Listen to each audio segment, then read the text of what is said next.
So how do you go about picking a grout line for your tile? There is a rule. The minimum grout line is a 1/16 of an inch. It's in the TCNA handbook. There's basically a few different types of tile. There's natural tile, which the sizes of the tiles can vary greatly. There's calibrated tile, and then there's rectified tile. So most of the tiles that you're going to deal with are going to be calibrated or rectified. Calibrated tiles, it's a dry pressed powder which has very little water content in it, and they press them and they form them into tiles, and then they fire these tiles and the tiles shrink. So as they shrink, they're not going to shrink all exactly the same size. So when they come out, the machines out of the conveyor belts, they're sorted by size.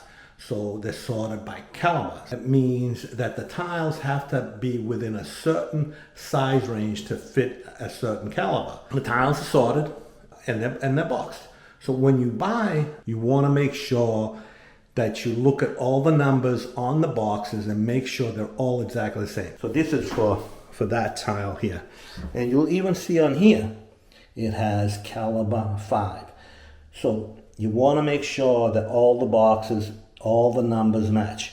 You want to make sure the dial matches, you want to make sure the caliber matches, and then a lot of times they'll have a gauge on there. The gauge is actually the thickness of the tile, because there can be a variation in the thickness of the tile. So for these calibrated tile, usually you can't do a 1/16 of an inch grout line. It's gonna have to be bigger. If the difference in size between the tiles is when you measure them is like a 1/16 of an inch. If you try and do a 1/16 of an inch grout line, what's going to happen? You're going to have some tiles that touch, other tiles that have a much wider grout line. So you need to make that grout line wider so that the center line averages out.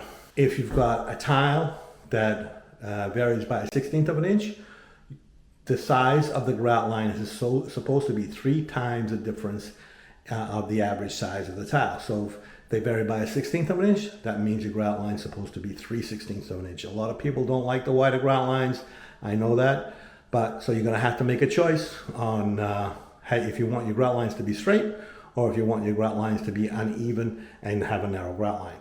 What are rectified tiles? So rectified tiles are tiles that have been fired and then they're run through a machine to square off the edges and to make them square.